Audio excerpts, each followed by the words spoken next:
Hello दोस्तों, welcome back to the channel. यहाँ accounts बनेगा सुपर इजी और एग्जाम रेडी। आज से हम स्टार्ट कर रहे हैं एक नया chapter, goodwill, nature and valuation. Goodwill का नाम तो आपने सुना ही होगा, लेकिन इसका एक्चुअल मीनिंग, इंपॉर्टेंस और वैल्यूएशन कैसे होती है, ये हम स्टेप बाय स्टेप समझेंगे। इस सीरीज में हम कवर करेंगे गुडविल क्या होता है और पार्टनरशिप फॉर्म के लिए क्यों इंपॉर्टेंट है, डिफरेंट मेथड ऑफ वैल्यूएशन और कैसे एग्जाम के क्वेश्चंस को इजीली सॉल्व करना है। ये चैप्टर आपके बोर्ड एग्जाम में 3 से 4 नंबर का आएगा, तो वीडियो को एंड तक देखना और चैनल को लाइक, शेयर और सब्सक्राइब करना ना भूलना। Okay. Now, what is meaning of goodwill? Goodwill is what? It is made up of 3 things. The first is reputation, the second is your trust, and the third is your customer loyalty. If these 3 things combined in a business, business can grow even faster. जितनी तेजी से बढ़ सकता है, उससे भी ज़्यादा तेजी से ये बढ़ेगा। अगर हम डेफिनेशन की बात करें, the value of the reputation of a firm in respect of profits expected in future over and above the normal profits. जो रेपुटेशन के कारण जो भी प्रॉफिट्स मिल पा रहा है, वो मेरे लिए क्या होगा प्यारे बच्चों? That is my goodwill. What is what? कि जो नॉर्मल प्रॉफिट से ज्यादा मैं अर्न कर पा रहा हूं, that is my goodwill. Now feature of goodwill, first intangible asset. Goodwill can not be touched but can be feel only. उसको सिर्फ फील किया जा सकता है, आप उसे टच नहीं कर सकते। Second, help earn higher profits, आपको प्रॉफिट ज्यादा अर्न करने में ही हेल्प करेगा। दूसरी बात, तीसरी, वैल्यू फ्लक्चुएट्स विद रेपुटेशन। जैसी रेपुटेशन होगी वैसे वैल्यूएशन होगी। अगर जो आपकी रेपुटेशन है वो अच्छी है मार्केट के अंदर, तो गुडविल की वैल्यूएशन भी ज्यादा होगी। और अगर गुडविल की आपकी जो रेपुटेशन है मार्केट के अंदर वो कम है, तो आपकी गुडविल भी क्या होगी बेटा? कम होगी इसके अंदर। Arises from business efficiency not purchase readymade. ये जो होती है वो गुडविल अपनी एफिशिएंसी से आती है, ना कि खुद परचेज कर ली। अगर आप किसी की गुडविल को खरीद भी लेते हो, तो उस केस में भी आपका जो खुद का काम है वो आपको तभी बेनिफिट्स मिलेंगे जब आप खुद काम करेंगे। बिना काम किए आपको कोई बेनिफिट नहीं मिलने वाला है यहाँ पर। ओके, तो गुडविल जरूरी नहीं है कि परचेज गुडविल भी ही काम करेगी हमेशा। It works on the efficiency, business efficiency. Okay, importance of goodwill, by why goodwill matters, to attracts more customers, ensure higher profits, helps in expansion of business, for useful at the time of admission, retirement and death of the partner। इन वक्त में भी आपको goodwill की आवश्यकता पड़ती रहती है। Next, what are the factors affecting the value of the goodwill? efficient management, जितना अच्छा मैनेजमेंट होगा गुडविल उतनी अच्छी होगी। बेकार मैनेजमेंट, बेकार गुडविल। फेवरेबल लोकेशन, लोकेशन अच्छा है, काम करने में मजा आएगा और आपके पास कस्टमर्स भी आते रहेंगे। कस्टमर्स ही नहीं आएंगे तो आपकी गुडविल भी बेकार हो जाएगी।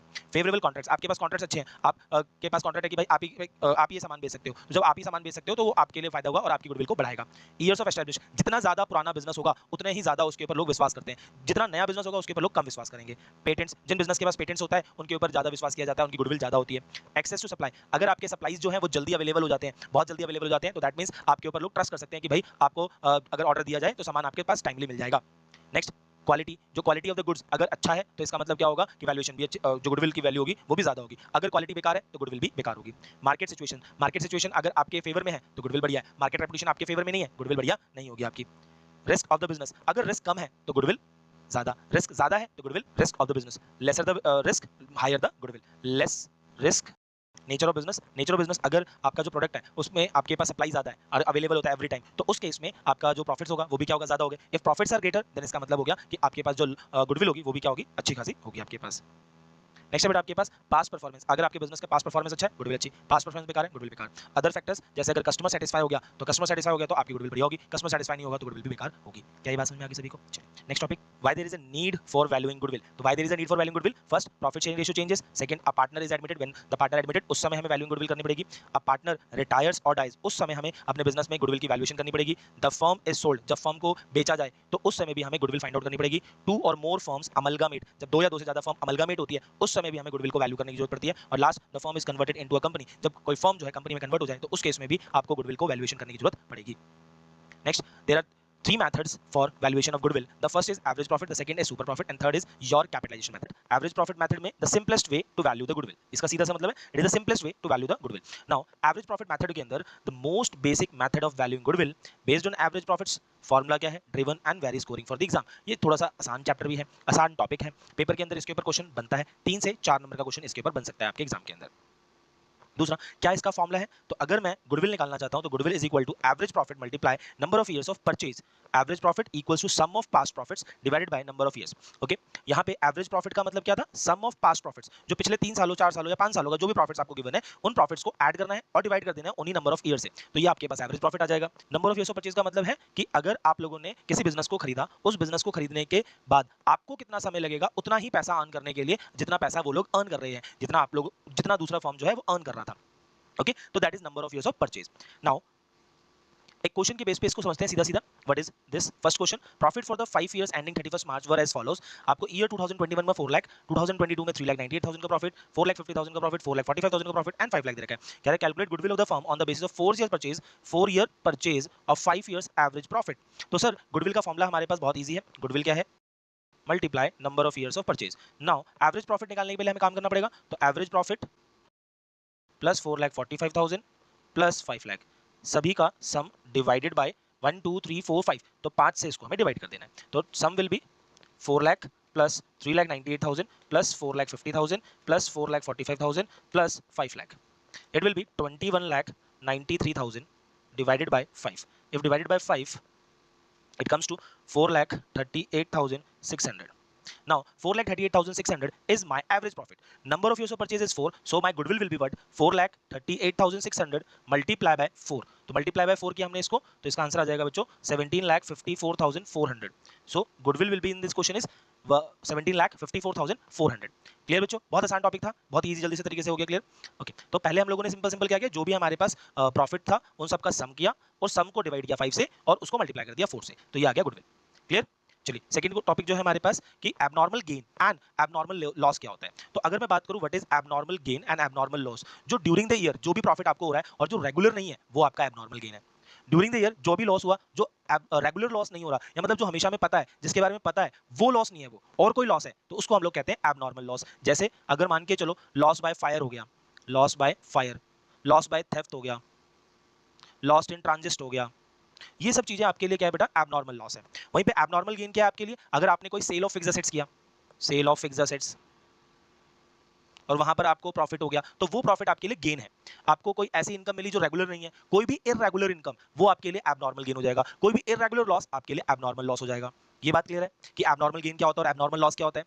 ओके, नाउ अब हमारे क्वेश्चन में हमें बोलता है कि नॉर्मल प्रॉफिट निकालो। तो बेटा जो भी नॉर्मल प्रॉफिट हमें निकालने के लिए बोल रहा है क्वेश्चन, तो जो आपको प्रॉफिट गिवन होगा, आपने पहले एबनॉर्मल गेन को क्या कर रखा होगा, ऐड कर रखा होगा, तो आपको एबनॉर्मल गेन को क्या करना पड़ेगा, इसमें सबट्रैक्ट करना पड़ेगा। तो abnormal gain will be subtracted.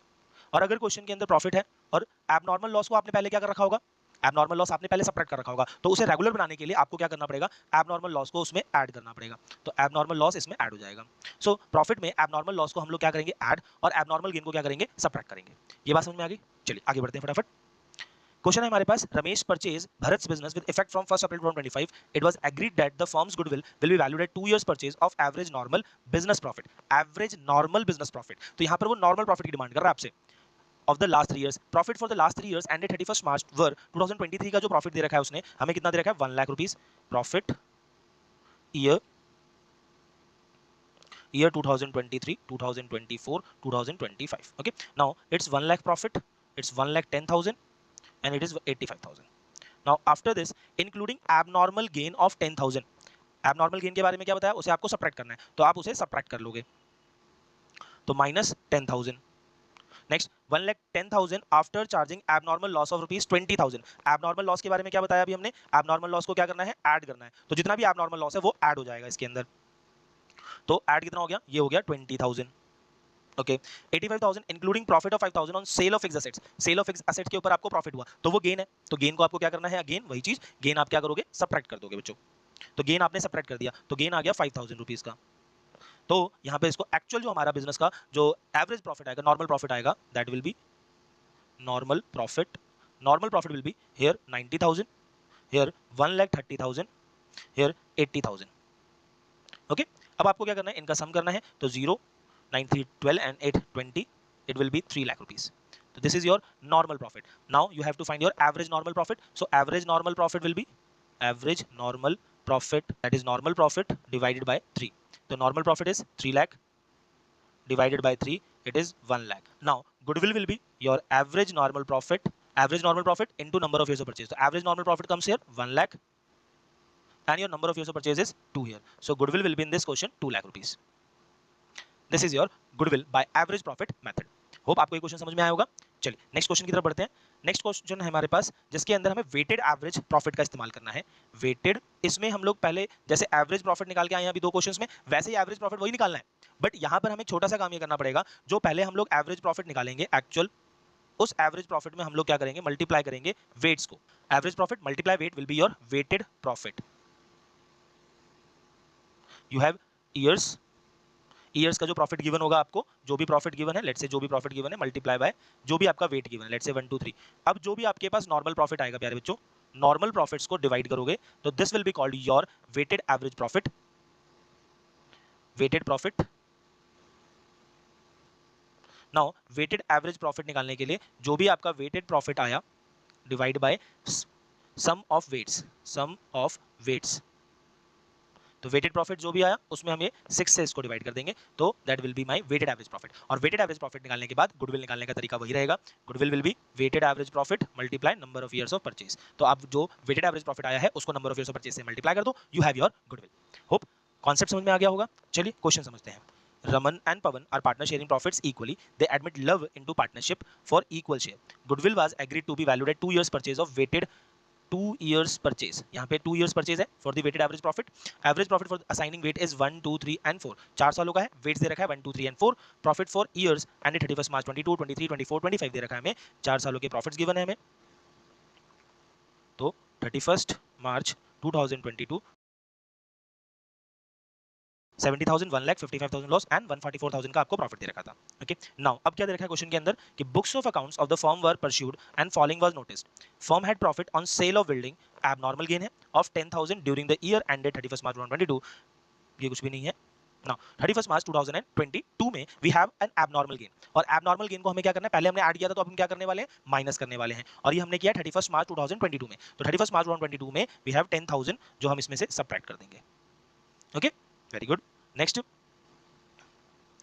Firm incurred loss on sale of computers, ये एक एबनॉर्मल लॉस है 20,000 का during the year ended 31st मार्च 2023। तो 2023 में लॉस हुआ, एबनॉर्मल लॉस हुआ, पहले हमने माइनस किया होगा, तो अब हमें क्या करना पड़ेगा, इसे ऐड करना पड़ेगा, कितने का, 20,000 का।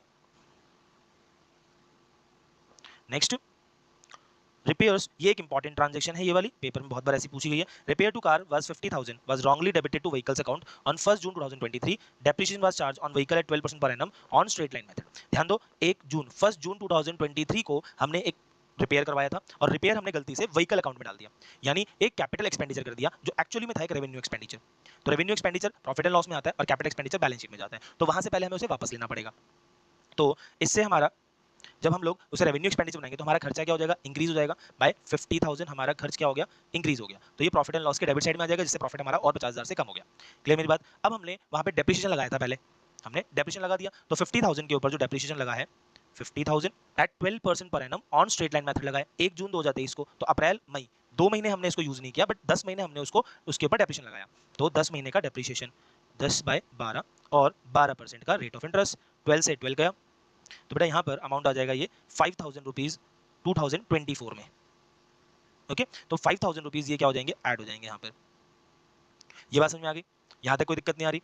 नाउ अब ध्यान देने वाली बात ये है, क्योंकि ये जो जो डेप्रिसिएशन लगाया हमने, ये हमने तो कैपिटल एक्सपेंडिचर पे लगाया था जो पिछले साल हमने यूज किया, यानी 31st मार्च 2025 पे भी लगा होगा। तो स्ट्रेट लाइन मेथड में क्या होता है कि हम सेम अमाउंट पे डेप्रिसिएशन लगाते हैं, पूरे साल का 50,000 का 12% विल बी 6,000, तो 6,000 रुपीज का डेप्रिसिएशन और लगेगा, जो कि इसमें हम ऐड पहले लग चुका होगा, वो हम इसमें क्या करेंगे, अब ऐड बैक करेंगे। तो अब हमारे पास जो एवरेज नॉर्मल प्रॉफिट आ जाएगा, नॉर्मल प्रॉफिट जो आ जाएगा will be 70 minus 10 60,000, 1 lakh plus 20 1 lakh 20,000, 55 1 lakh negative 1 lakh 44 plus 6 will be 1 lakh 50,000। Normal profit आ गया। अब हमारे पास इस क्वेश्चन में वेट्स गिवन थे, क्वेश्चन के अंदर तो वेट्स गिवन थे 1 2 3 एंड 4, तो your weighted profits will be and 6 lakh 1 lakh 50,000 into 4 will be 6 lakh. इसको टोटल किया हमने तो 60,000 plus 2 lakh 40,000 minus 3 lakh plus 6 lakh, it will be 6 lakh rupees. Now your weighted average profit will be weighted profit divided by sum of weights. The weighted profit is 6 lakh divided by 4, 3, 7, 2, 9 and 10 divided by 10. So 6 lakh divided by 10 will be 60,000. This will be your weighted average profit. Now weighted average profit के बाद we have to find out the goodwill. So goodwill was agreed to be valued at 2 years purchase of weighted average profit. 2 years purchase. So simply goodwill will be 60,000 multiplied 2, that will be 1,20,000. Okay, तो ये main हमारे पास इस तरीके से question करना है। पहला काम हमें क्या करना था इस क्वेश्चन के अंदर, we have to find out the normal profit, we have to find out the normal profit. तो सबसे पहला हमने काम किया, हमने नॉर्मल प्रॉफिट फाइंड आउट किया इसमें। First of all I have find out the normal profit. Second, मैंने वेट्स के साथ इसको मल्टीप्लाई किया तो वेट्स आ गया और वेट्स निकाल लिया टोटल। फिर वेटेड प्रॉफिट निकाला हमने इसका, वेटेड प्रॉफिट्स के बाद वेट प्रॉफिट का सम निकाला। फॉर्मूला लिखा weighted average profit equals to weighted profit upon में समेशन ऑफ वेट्स। तो weighted profit is 6 lakh divided by 10, तो it will comes to 60,000. Now this 60,000 will be multiplied by 2, that is number of years of purchase, so our goodwill will be 1,20,000. Hope ये बात आपको समझ में आई होगी। Important बात थी क्वेश्चन नंबर 3 की। क्लियर मेरी बात? Hope now super profit method के अंदर पहले मैं गुडविल निकालने का तरीका बता रहा हूं आपको। तो गुडविल निकालने का तरीका क्या है? Super profit multiply number of years of purchase, और सुपर प्रॉफिट का मतलब होता है average profit minus normal profit. Now after this normal profit का मतलब होता है capital employed multiply rate of return. Sir ये तो आपने फॉर्मूला बता दिया। सुपर प्रॉफिट का क्या मतलब है? तो सुपर प्रॉफिट का मतलब होता है actual profit minus normal profit. Sir actual profit is the profit which is earn by the company. Let's say आपकी कंपनी है, आपकी कंपनी ने जो पैसा अर्न करा that is your actual profit. Clear? Normal profit is the profit which is earn by the industry. जिस industry में आप काम कर रहे हैं उस इंडस्ट्री के द्वारा जो पैसा अर्न किया जा रहा है, वो जो नॉर्मल प्रॉफिट अर्न किया जा रहा है that is called the normal profit. और उन दोनों के बीच का जो डिफरेंस होता है that is super profit. Let's say आपकी कंपनी ने 10% प्रॉफिट अर्न किया और जो नॉर्मल प्रॉफिट पूरी की पूरी इंडस्ट्री अर्न कर रही है वो 8% अर्न कर रही है, तो इसका मतलब हुआ आपकी कंपनी 2% एक्स्ट्रा अर्न कर रही है बाकी इंडस्ट्री से, तो that is your super profit. Clear? Similar capital employed में earn different profits for different enterprises. Different enterprises के लिए अलग अलग पैसा आ सकता है, वो मैंने आपको बता दिया रीजन क्या है उसका, क्योंकि आपकी कंपनी ज्यादा मेहनत कर रही है, ज्यादा पैसा कमा सकती है, आप दूसरी कंपनी कम मेहनत कर रही है, कम पैसा कमा सकती है। सिंपल सा लॉजिक होता है इसके अंदर। Normal profit is what? Profit that the similar business earn at a normal rate of return. अभी समझाया? वही चीज है। Now, super profit is what? Excess of actual average profit over the normal profit. जो normal profits earn किए उसके ऊपर जो भी हमने actual profit earn किया हमारी कंपनी ने, that is the super profit. Simple definition. Clear? Very good. Next is what? Example देखते हैं अगर हम। तो कैपिटल एम्प्लॉयड अगर किसी कंपनी ने 10 लाख कर रखा है और एक्चुअल प्रॉफिट उस कंपनी का 1,50,000 है, तो सबसे पहले normal return 10% of the capital employed. तो हमारा जो पैसा है वो इन्वेस्टेड था 10 लाख और नॉर्मल रिटर्न है 10% का, तो 10 लाख का 10% will be 1 lakh. This is the normal profit and the super profit will be actual profit minus normal profit. तो actual profit in this case is 1,50,000 and normal profit in this case is 1 lakh, so your super profit will be 50,000।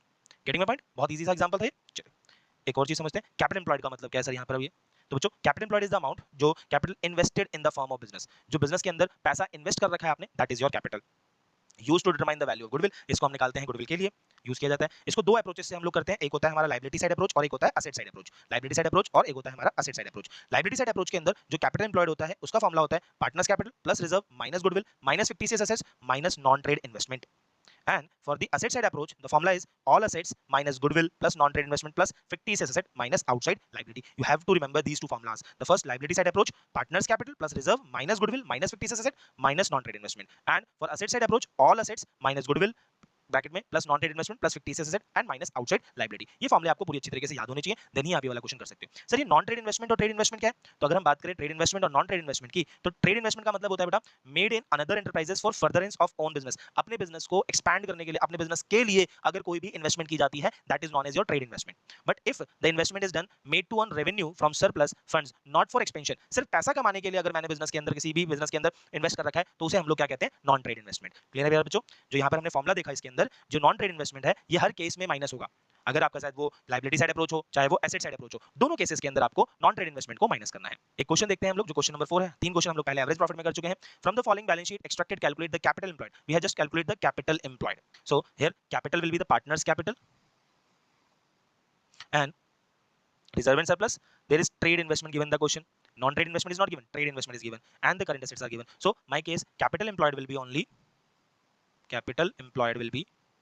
partners capital plus reserve and surplus. So 6 lakh will be partners capital and 2 lakh will be my reserve and surplus. So 8 lakh will be your capital employed in this case, because यहाँ पे fix assets है, trade investment है और current assets है, तो वो वाला पूरा पार्ट आएगा नहीं फॉर्मूले के अंदर, तो अभी हमने सिर्फ इतना सा पार्ट देखा। क्लियर मेरी बात प्यारे बच्चों ये वाली? चलिए एक और क्वेश्चन देखते हैं इसी के बेस पे। सर यहाँ पर भी आपको कैपिटल एम्प्लॉयड ही निकालना है। अब आपके क्वेश्चन में भी फिर से वही चीज है, ये नहीं है यहाँ पर, ये पार्टनर्स कैपिटल है। पार्टनर्स कैपिटल 6 लाख का है, reserve and surplus 2 lakh rupees का है और नॉन ट्रेड इन्वेस्टमेंट दे दिया। तो अगर नॉन ट्रेड इन्वेस्टमेंट दे दिया तो हम उसको क्या कर देंगे? माइनस कर देंगे, सिंपल। तो हमारा कैपिटल एम्प्लॉयड हो जाएगा इस क्वेश्चन के अंदर, जो भी हमारे पास पार्टनर्स कैपिटल है, जो भी हमारे पास रिजर्व एंड सरप्लस है, उसमें से हम क्या कर देंगे? नॉन ट्रेड इन्वेस्टमेंट को माइनस कर देंगे। तो हमारा पार्टनर्स कैपिटल है 6 lakh rupees, reserve and surplus है 2 लाख रुपीस और नॉन ट्रेड इन्वेस्टमेंट आ गया 1,50,000 का। सो 1,50,000 यहाँ से डिडक्ट कर दिया जाएगा, तो ये 8 lakh minus 1,50,000 will be 6,50,000. So in this case our capital employed will be 6,50,000 by liability side approach. Clear मेरी बात? अगर आप इसी को asset side approach से करते हो तो all assets minus non trade investment minus outside liability. All asset is 13,50,000 minus non trade investment is 1,50,000 and minus outside liability is 3 and 2 5,50,000. So 13 minus 1 will be 12. 12 lakh minus 5 will be 7, so 6,50,000. In both cases, चाहे मैं इसे asset side approach से करूं चाहे मैं इसे liability side approach से करूं, मेरे पास जो आंसर आएगा वो दोनों केसेस में सही आएगा, सेम आएगा। ये था asset side approach, ये था liability side approach। ओके प्यारे बच्चों, बात समझ में आ गई? कैपिटल एम्प्लॉयड निकालना क्लियर हो गया? कैपिटल एम्प्लॉयड कैसे निकालना है हमें? Very good. नेक्स्ट इज, अब हमारे पास क्वेश्चन है प्यारे बच्चों कि the following information is given about XYZ limited where the capital employed is 10 lakh, normal rate of return is 10%, average profit of the company is 1,60,000, goodwill is to be valued at 3 years purchase of super profit, calculate the value of goodwill of the firm using the super profit method. So what is the formula for goodwill? Goodwill is super profit multiply number of years of purchase, and super profit is what? It's average profit minus normal profit. So in this case, average profit is given as 1,60,000. Normal profit will be what? Normal profit will be your capital employed, that is 10 lakh into 10%. So my normal profit in this case will be 1 lakh rupees. Okay. So super profit will be average profit minus normal profit. Average profit is 1,60,000 and normal profit is 1 lakh rupees. So super profit will be 60,000. Okay. 60,000. Now 60,000 is super profit. So goodwill will be what? 60,000 multiply by number of years of purchase. Number of years of purchase is 3 years purchase. So 60,000 into 3 will be 1,80,000 is your goodwill. Easy. तो यहाँ पर simple आपको क्या करना था? Goodwill का formula, पहले goodwill का formula super profit multiply number of years of purchase. Super profit is what? Average profit minus normal profit. Average profit question में हमें डायरेक्टली दे रखा था, मैंने डायरेक्टली यूज कर लिया। नॉर्मल प्रॉफिट हमें निकालने को था, तो नॉर्मल प्रॉफिट का फॉर्मूला होता है capital employed into rate of return upon में 100। Capital employed into rate of return upon में 100। तो वहां से नॉर्मल प्रॉफिट आ गया 160 माइनस 1,60,000 का profit, and goodwill will B 60,000 multiply by 3, that is 1,80,000। Clear? चलिए नेक्स्ट क्वेश्चन देखते हैं।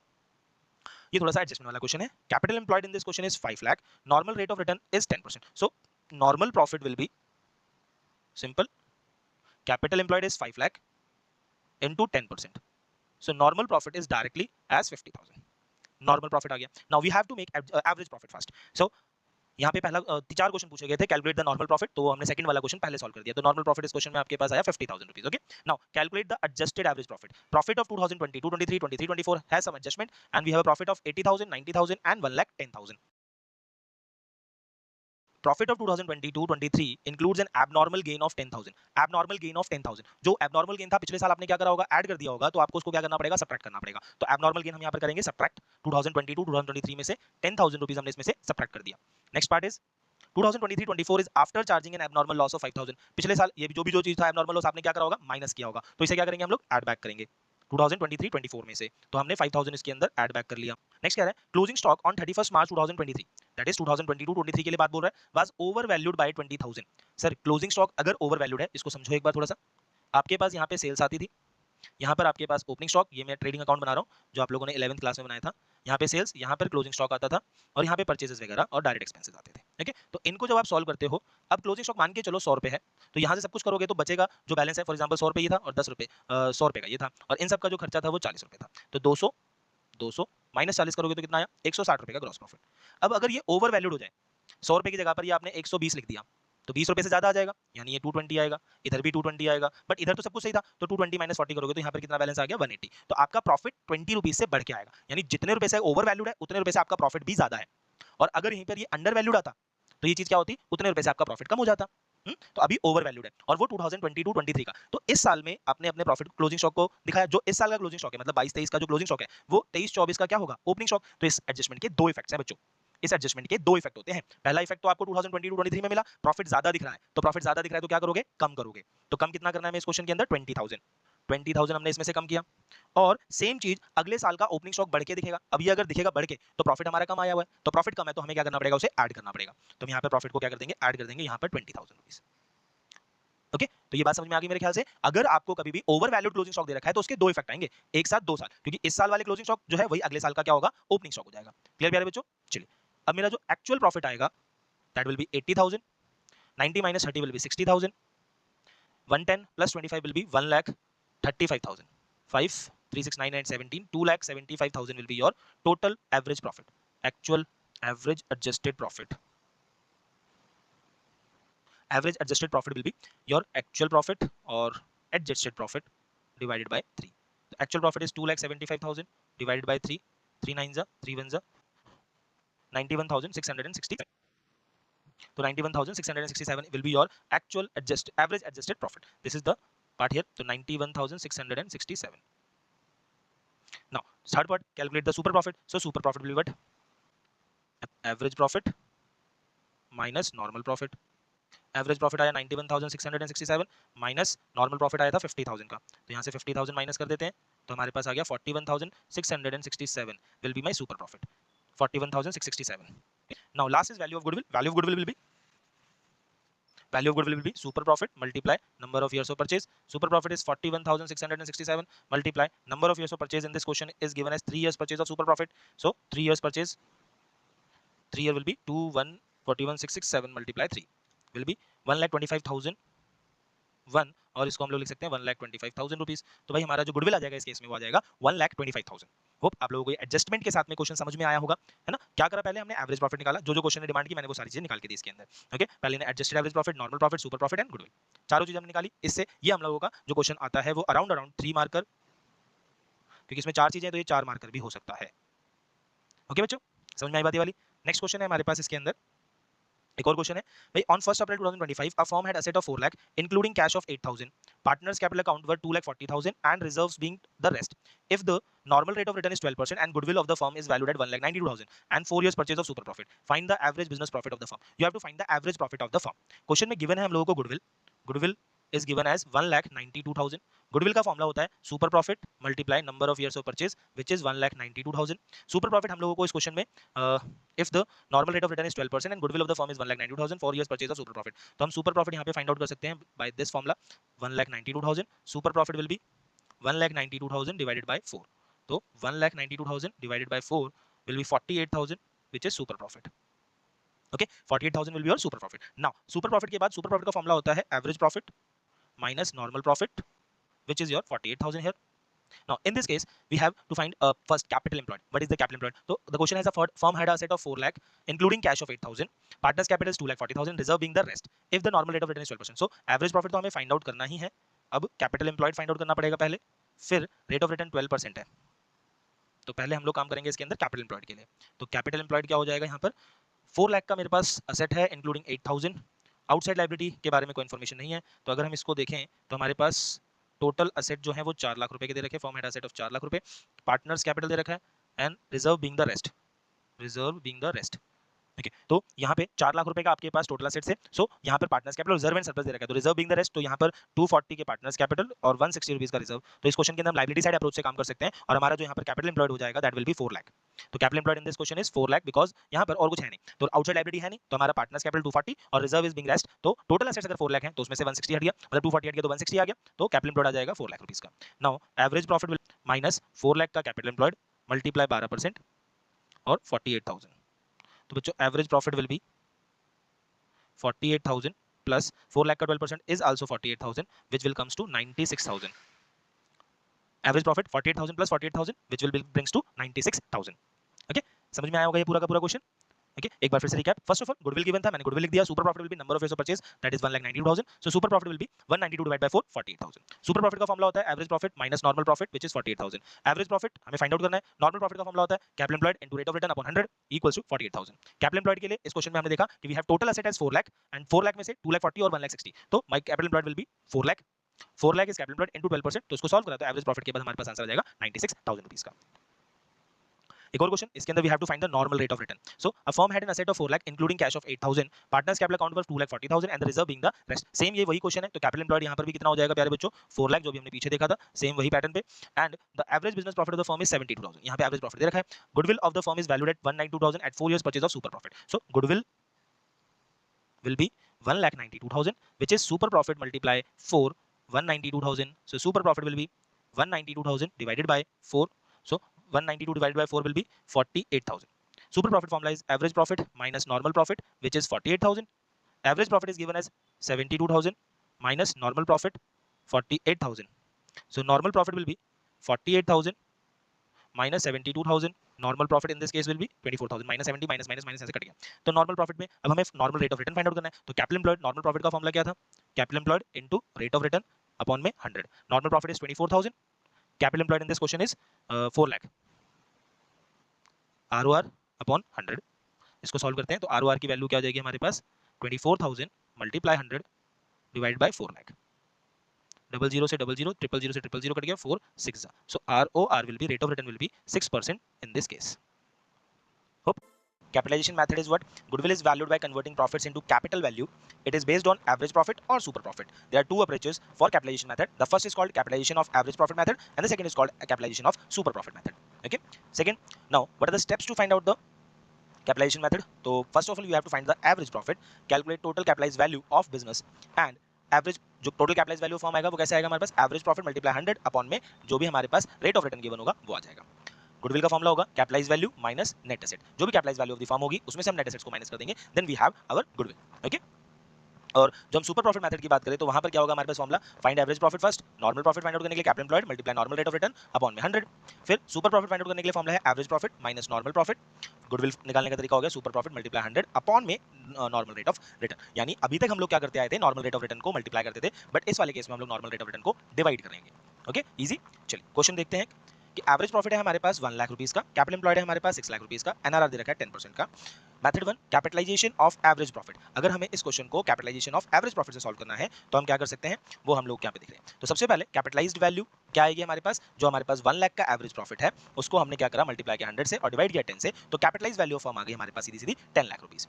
गुडविल क्या हो जाएगा इस क्वेश्चन के अंदर, 10 lakh minus your capital employed, और जो भी हमारे पास नेट एसेट्स है तो वो माइनस करने के बाद जो वैल्यू बचेगी that will be my goodwill. Okay, now for super profit method, normal profit will be capital employed into rate of return, तो 6 lakh का 10% will be your 60,000, super profit will be average profit is 1 lakh and normal profit is 60,000, तो 40,000, goodwill will be 40,000 multiply 100 divided by 10, it is equal to 4 lakh। easy। एक बहुत important बात, both method give the same result, दोनों के दोनों method जो है हमें लगभग सेम रिजल्ट देंगे। Capitalisation method focuses on profit earning capacity, useful for valuing business goodwill realistically, हमें जो भी रिजल्ट आएगा वो रियल वैल्यू मिलेगा, जो हमारे पास एक्चुअल वैल्यू पे प्रॉफिट आने वाला है वो हमें यहाँ पे मिलने वाला है। नाउ एक क्वेश्चन के ऊपर बात करते हैं कि भाई हमारा क्वेश्चन कह रहा है Yash and Karan were partners in interior designer firm, there fixed capitals were 6 lakh and 4 lakh respectively, there were trade balance in their current accounts of rupees 2 lakh and 5 lakh respectively, the firm had a balance of rupees 1 lakh in general reserve, the firm did not have any liability, they admitted Radhika into partnership for 1/4 share in the profits of the firm, the average profit of the firm for the last 5 years were rupees 5 lakh, average profit is given as average profit is 5 lakh, you are calculate the value of goodwill of the firm by capitalization of average profit method, the normal rate of return in the business is 10%। तो बच्चों अगर हमें goodwill find out करना है capitalisation method से average profit के, तो हमें सबसे पहले क्या निकालना होता है, capitalised value of firm, capitalised value of firm minus हम इसमें से कर देते हैं नेट एसेट्स और कैपिटल एम्प्लॉयड। तो जो कैपिटलाइज्ड वैल्यू ऑफ फर्म का मतलब होता है जो भी आपके पास एवरेज प्रॉफिट है उसको 100 divide by rate of return कर देते हैं। तो अब देखो इस क्वेश्चन के अंदर आपके पास एवरेज जो हमारी कैपिटलाइज्ड वैल्यू ऑफ फर्म आ जाएगी, capitalised value of firm will be 5 lakh into 100 upon में 10, जीरो से जीरो कैंसिल, तो this will B 50 lakh rupees. तो कैपिटलाइज्ड वैल्यू आ जाएगी हमारे पास इस क्वेश्चन के अंदर व्हाट, कैपिटलाइज्ड वैल्यू आ गई 50 लाख रुपीस की। Now after this we have to find out the net assets, so 50 lakh is capitalized value, net asset is given as their fixed capital was 6 lakh and 4 lakh, there was a trade balance in their current account of 4 lakh and 5 lakh respectively, the firm had a balance of rupees 1 lakh in the general reserve, the firm did not have any liability, और बाकी चीजें देखिए। तो बच्चों हमारे पास जो net asset यानी capital employed होगा वो क्या होगा, 6 लाख रुपए की कैपिटल, 4 लाख रुपए कैपिटल, टोटल 10 लाख रुपए, ट्रेड बैलेंस उनके करंट अकाउंट में दे रखे हैं 4 लाख और 5 लाख रुपए, 9 लाख रुपए ये हो गए, और रिजर्व दे रखा है 1 लाख रुपीस का। तो हमारे पास जो टोटल नेट एसेट आने वाला है इस क्वेश्चन के अंदर वो आ गया 6 lakh plus 4 lakh plus 4 lakh plus 5 lakh plus 1 lakh 1 lakh, तो 6 plus 4 10, 10 plus 4 14, 14 plus 6 will be 20 lakh is your net asset. So यहाँ से हम 20 लाख सब्ट्रैक्ट कर देंगे तो हमारे पास गुडविल की वैल्यू आ जाएगी प्यारे बच्चों 30 लाख रुपीस। ओके, तो यहाँ पर हमने निकाला goodwill by capitalisation of average profit method. क्या ये बात समझ में आई सभी को? Very good. नेक्स्ट क्वेश्चन है आपके पास, average business profit of the firm is 1,50,000, the total tangible assets in the firm are 14 lakh and outside liabilities are 4 lakh, in the same type of business the normal rate of return is 10% of the capital employed account, calculate value of goodwill by capitalisation of super profit method. तो भाई goodwill जो super profit method से निकाला जाएगा, तो जो भी हमारे पास सुपर प्रॉफिट आएगा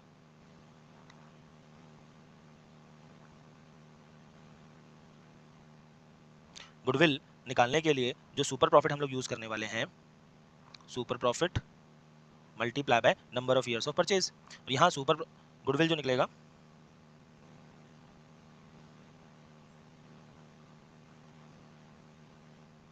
गुडविल निकालने का जो फॉर्मूला होगा सुपर प्रॉफिट से, सुपर प्रॉफिट मल्टीप्लाई 100 अपॉन में रेट ऑफ रिटर्न। ओके, तो super profit will be 100 upon में rate of return. Now after this super profit का फॉर्मूला क्या है हमारे पास, it will be average profit minus normal profit. तो सर एवरेज प्रॉफिट तो हम इस क्वेश्चन में 1,50,000 डायरेक्ट दे रखा था, हमने वो उठा लिया। नॉर्मल प्रॉफिट दे रखा है कि टेंजिबल एसेट्स है 14 लाख रुपीस के, आउटसाइड लायबिलिटीज है 4 लाख रुपीस की। तो बेटा हमारे पास जो नॉर्मल प्रॉफिट होगा उस क्वेश्चन के अंदर पहले कैपिटल एम्प्लॉयड निकालोगे आप, तो कैपिटल एम्प्लॉयड कितना हो गया इस क्वेश्चन के अंदर, जो आपके टेंजिबल एसेट्स हैं 14 लाख रुपीस के, उसमें से 4 लाख रुपए की आप आउटसाइड लायबिलिटी माइनस कर दो, तो कैपिटल एम्प्लॉयड हो गया 10 लाख। तो नॉर्मल प्रॉफिट हो जाएगा capital employed into rate of return upon में 100। Capital employed will B 10 lakh multiply rate of return upon 100 is 10 by 100. It will be left with 1 lakh rupees. So normal profit in this case is 1 lakh rupees. So super profit will be 50,000 only. So goodwill will be super profit, that is 50,000 multiply 100 upon my rate of return is 10. 2 0 से 2 0 cancel. 50,000 into 10 will be 5 lakh. तो goodwill in this case will be 5 lakh rupees. Hope ये आपको समझ में आया होगा यहाँ तक में. Very good.